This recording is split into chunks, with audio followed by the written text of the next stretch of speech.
Welcome to Speaking of Our Words, a production of the Kenosha Writers Guild. We will be bringing you in this format a series of videos to allow you, the reader, the opportunity to experience the oral reading of the work of local writers, a rare opportunity. Additionally, for your enjoyment and to give you insight into their creative process, we will interview the writers right here about their work. I'm Marshall Smith, your host. I'm a published poet and studied creative writing in the MFA program at the University of Iowa Writers Workshop. Today, author T.J. Morris will read from her books and talk about her work. T.J., welcome. Thank you, welcome. What do you have for us today? Well, today I'm going to start off, I guess I can read a little bit from my one book. It's called Blood is Thicker Than Color. Okay. It's a historical fiction. It's a story about my grandfather. It's based in the 1920s, and it's not a story about his entire life. It's like a 2-year period in his life.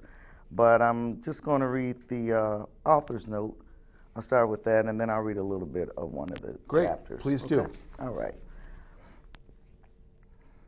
Earl Leroy Brewer was the 38th governor of Mississippi. He was also my grandfather's second cousin. This made him my second cousin, twice removed, on my dad's side of the family. My grandfather's grandpa and the ex-governor's grandpa were brothers. For most of my life, I thought these men were Irish, but after my own DNA test and genealogy search, I learned that they were not. I also learned that I am 27.69% European, which consists of Finnish, Orcadian, and Russian, and 72.31% West African Yoruba. My grandpa's name was Eugene Jack Brewer. His grandfather was William Fletcher Brewer. Around 1848, William went to Tennessee to buy a 16-year-old mulatto, domestic slave girl named Jane. Jane was described as having long, beautiful hair, long enough for her to sit on, and she rode on a horse that trailed behind William on their journey back to Mississippi. William depended on Jane to cook, clean, and nurse him back to health when he became sick.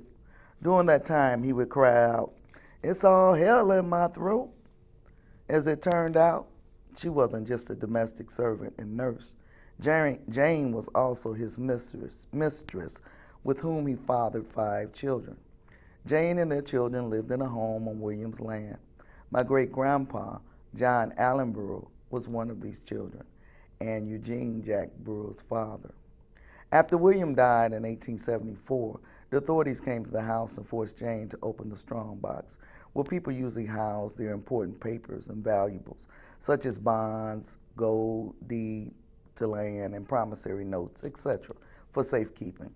The authorities stowed everything that was in the strong box, leaving Jane and her children with little or nothing.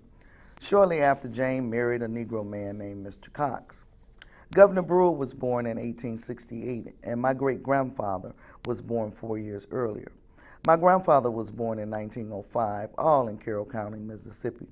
A relationship did exist between great-grandpa John Allen Brewer and the ex-governor Earl Leroy Brewer, but one that did not permit play or even acknowledgement of family ties. This relationship of separation may have become a major contributing factor to the wonderful compassion that ex-governor Earl Leroy showed for people of color. This is a story I have to tell, a family story about my grandfather and what his cousin, the former governor of Mississippi, Earl Leroy Brewer, did for him in the 1920s. This is a story of struggles and acceptance and survival. Okay, and now I'm going to read a little bit of the story, just a couple of pages. It's from chapter 3. Uncle Lonnie, a tall, thin man of olive complexion and receding hairline, lived with his wife Roxy on a 100-acre cotton farm with 2 small grandchildren. Roxy, who was an excellent seamstress, had decorated their large 7-room frame house with lovely furnishings and accessories. Uncle Lonnie was doing well for himself. He was standing on the porch looking across the land when he saw the wagon draw near. Uncle Lonnie squinted to get a more focused look at the man who had hopped off the wagon and who was walking towards his property. Uncle Lonnie's heart leaped with surprise when he saw that it was his nephew, Jack.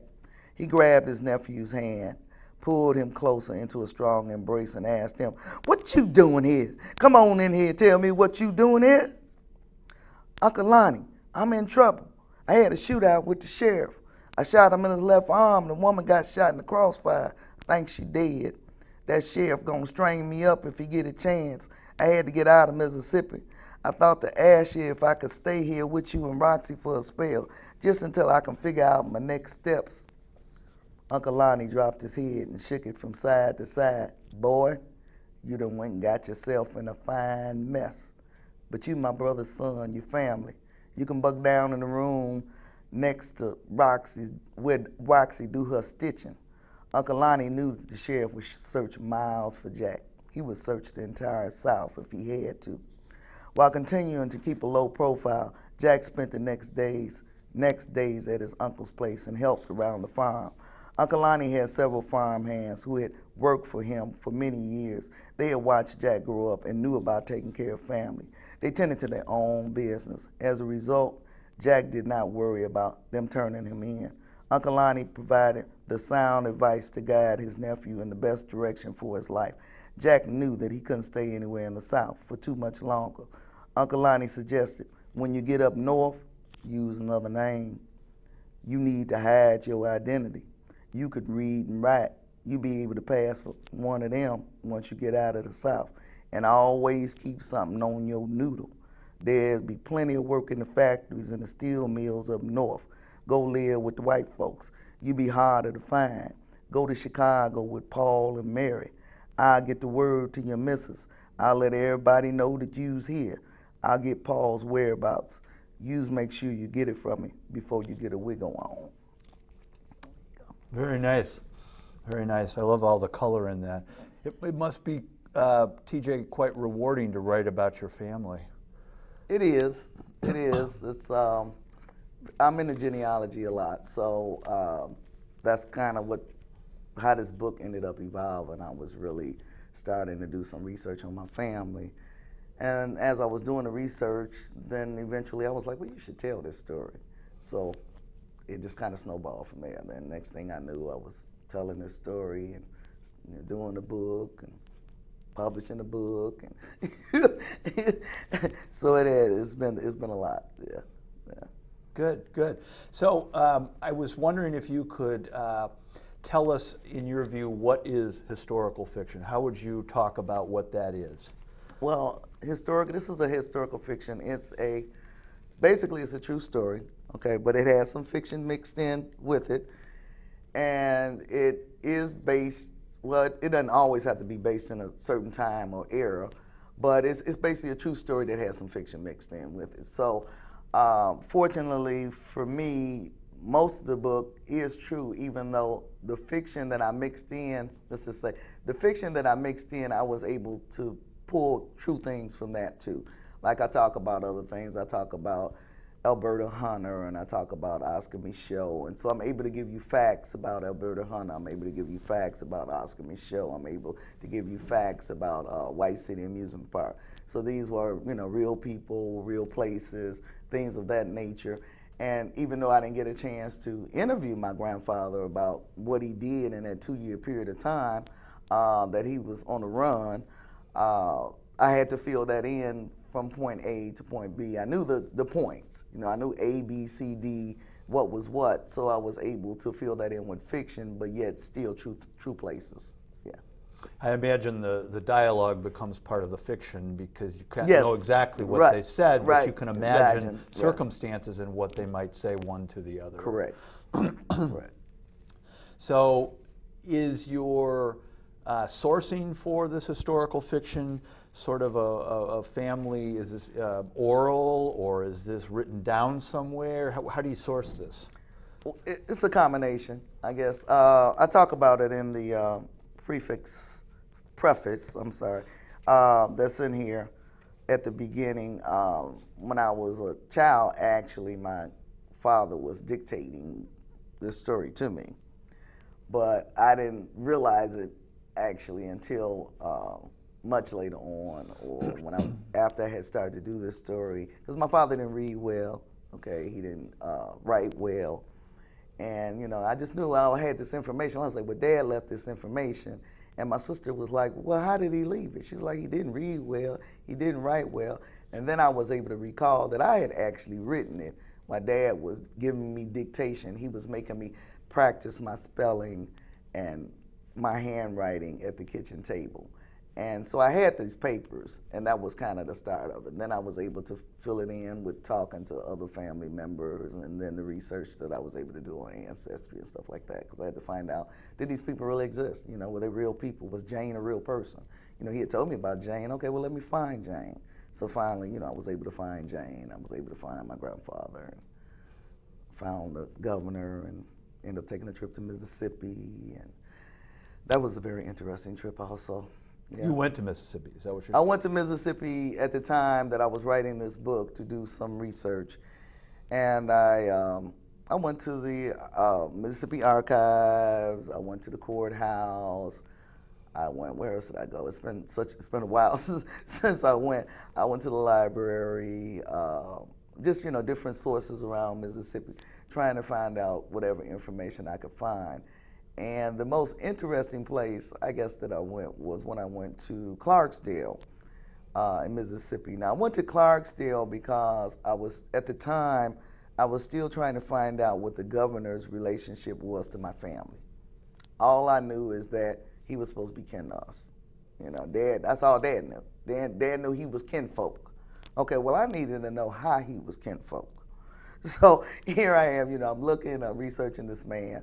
So I get to, like I said, the library in Clarksdale, and I'm looking around, and I go and I decide I want to look through some microfilm. So I asked the librarian, about some film, and she said, "Oh, are you looking for anybody particular?" So I just told her I was looking for the name Brewer. I didn't tell her I was looking for Earl Leroy Brewer, or that he was related to me, or any of that. So that's what first thing she said. Oh, I knew she was gonna say they had a lot of brewers, because they did. It was a lot of brewers in Mississippi, in that part of Mississippi. So I knew that was the first thing that was gonna come out of her mouth. She said, "Oh, we got a lot of brewers." She said, "Are you looking for Earl Leroy Brewer, the ex-governor?" I said, "Yes, I'm looking for him." And I left it at that, right? So she shows me. She says, "Oh, we have this room." They had this room in the library that, whatever information they had on special or honoree people or whatever, it was in this room. They called it the cage. And you could go, she said, "Oh, we have information on him over here in this room." So I said, "Okay." And my girlfriend was with me. She said, "But you can't take your purses in there or anything. They had lockers, and you had to lock your purse up, and all this type of stuff, right?" So anyway, so we lock our purses up, and we go into the cage, and she brings out the information that's on the governor. So I'm able to find family tree information and some newspaper articles. I found basically a kind of a biography that his daughter wrote. Found information, I think, on his wife. It was a whole folder of different information on his family. But what I found to be so interesting was that, they had all this stuff. She said, "Well, you can copy anything that you want," which was great. But they had it in his cage and everything, and then it was like, but you had to go out into the other part of the library to copy it. I thought that was kind of strange, But otherwise, it was good, And so I copied a bunch of stuff, and first I'm looking through all these records, and then I had to because I was looking for my great-grandfather and his relationship to the governor. And I was like, okay, if I can find great-grandfather and his relationship to the governor, I'll be able to figure out, the relationship. So anyway, I'm looking, and then finally I realized, I was like, you're not going to find great-grandfather mentioned in any of these records. I said, first of all, great-grandfather's mother was a slave. You're not going to find him in these records. And I didn't. But eventually, like I say, I was able to piece things together and figure out what the relationship was. Yeah. Interesting. So you're talking as you spin this story out about how you source. You're talking about a lot of different sources. Oh yes. So do you end up in circumstances where one contradicts the other, where there's conflict about the facts, and then you have to figure out in your own accounting how to resolve that and what the real truth is? you have that, or maybe you don't have that experience? Not really. I had one little encounter, and I can't even really recall what it was about. okay. It was something, and it was kind of like a fairy tale that was, made up. But no, No, you don't really otherwise, have that. Yeah. So mostly it's consistent for you. Yes, It has been. It was pretty consistent. Yeah. Okay. At the time, I mean, one thing about genealogy is that it keeps evolving. People are making more and more records available for genealogists. So some things, something that I was researching 7 years ago, if I couldn't find it, and then I went back 4 years later, then I was able to find it, or able to find more information, or what I was looking for, because it wasn't there before. More stuff becomes available, more and more things become available. Yeah. Okay. Yeah. Good, good. So, TJ, how long have you been writing? How many years, or however you want to characterize it? Well, this book came out in 2014. This book came out in 2004. And then, of course, I have my latest book, which came out this year in 2019. So I'm going to say officially since 2004. But otherwise, before that, I really didn't have any intentions of writing at all. It wasn't something that I planned or set out to do. I wasn't into writing. I have been into the arts. I graduated from Columbia College in Chicago. So I've always been into the arts pretty much. I was into photography. I did painting, a little bit of typography, things of that nature, more or less fine arts. And one day I just kind of started to write a poem, or at least it wasn't supposed to be a poem, it was supposed to be a short story. Oh. Okay? And I'm writing, and I get through, but I'm looking at it, I'm going, yeah, but they're not sentences, and they're phrases, and I'm looking at this, and I'm like, I don't think you quite made this short story thing. So then I shared with a couple of people, they said, oh, that's a poem. So I was like, okay, but I had never written a poem before. So that's how this book evolved. It's actually no longer on the market. You probably can get it as a digital book, but that's how this book evolved. And then the next thing I knew, that's a book of poetry. That's a book of poetry, yeah. So the next thing I knew, I was just kind of writing this book. I was telling a story through the book. This book actually told a story, but it was in poetry form. And so I'm telling this story, and I was like, well, I wrote one poem. Let me see, can I write another one? So then, and it just kind of snowballed from there. Next thing I knew, I ended up putting this book together. So, yeah. But so suddenly you became a writer. So I did. And I looked up one day and I asked, well, how did I get over here? But we all have to figure out where our mission is. So I think I finally got to the point where I understood that my mission was in writing. Okay. So, okay. Yeah. Great. So I like to ask writers, I'm always interested in the question, why do you write? Or said another way, what motivates you to write? Why do you do this?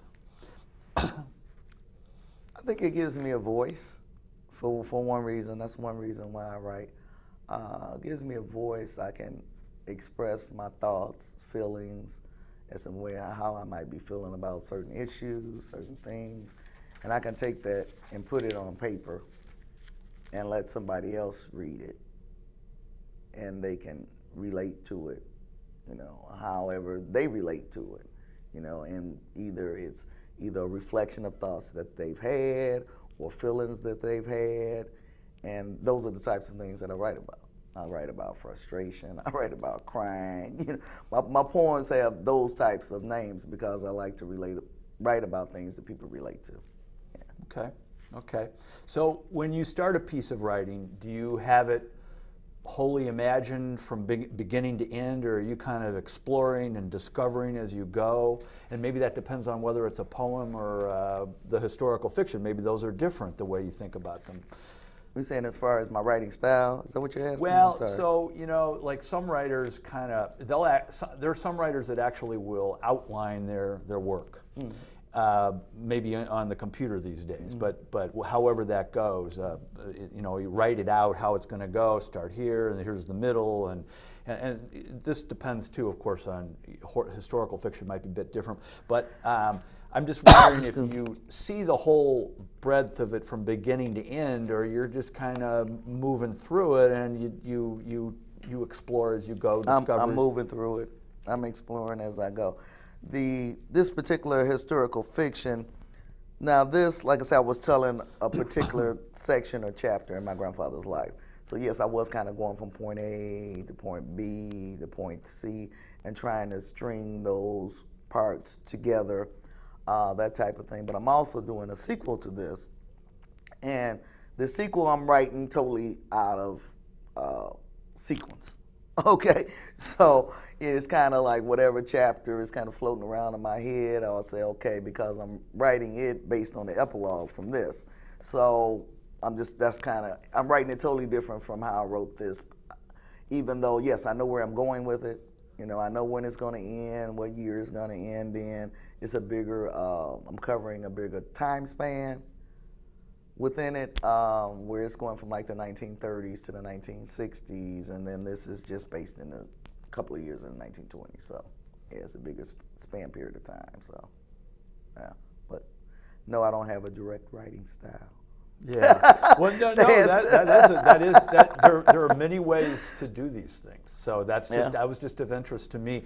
I'll just give a personal note real quickly. I love the discovery process in writing. So I wouldn't be good at outlining it all the way through because I'm learning as I go, and that sounds like a little bit where you go. I do a lot of research. Yeah. So, you know, I'll start to write something, and it can take me forever just to get one page because I'll end up, it's always something I have to go look up. You know, I always have to see, is it in context? Am I out of context? You know, when did we start doing this? When did most people start having this in their home?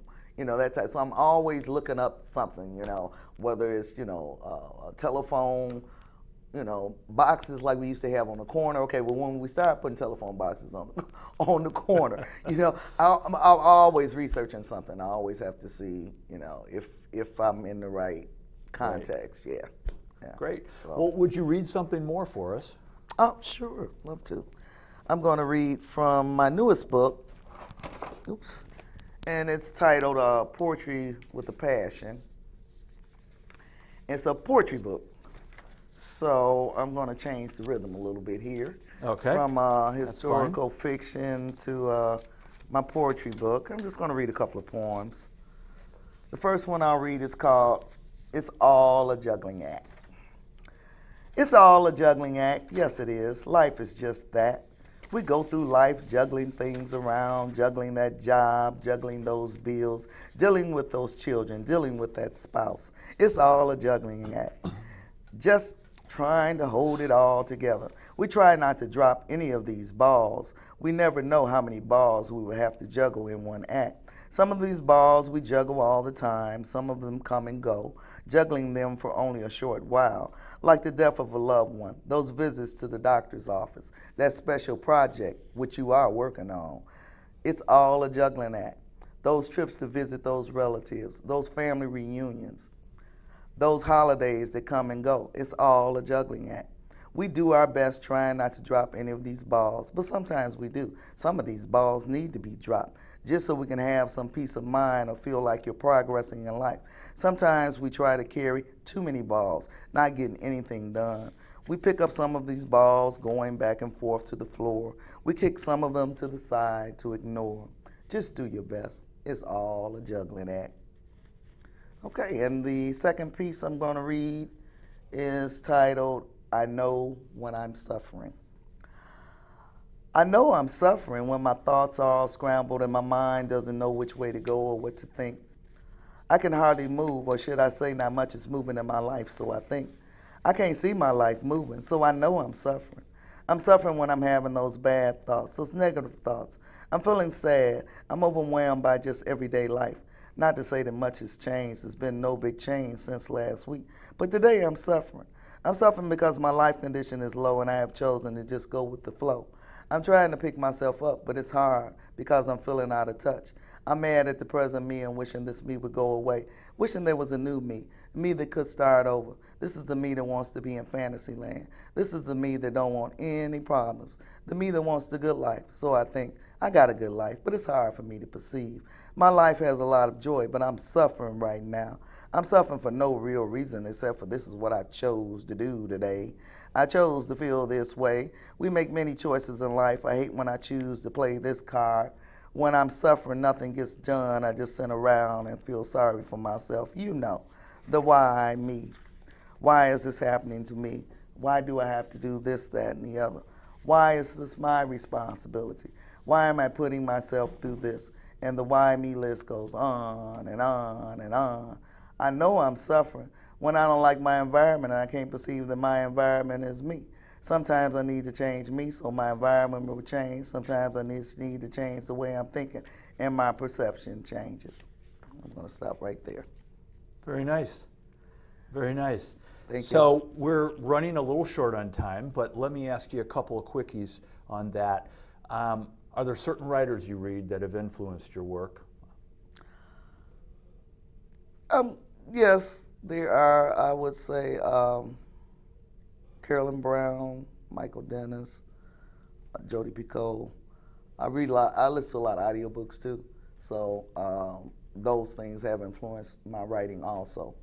So Okay. yeah. And has your writing changed over time? That'll be my last question. Yes, it has. It has changed. How so? Well, I'm hoping for the better, but it's a little bit. I don't know. I don't know if I want to say.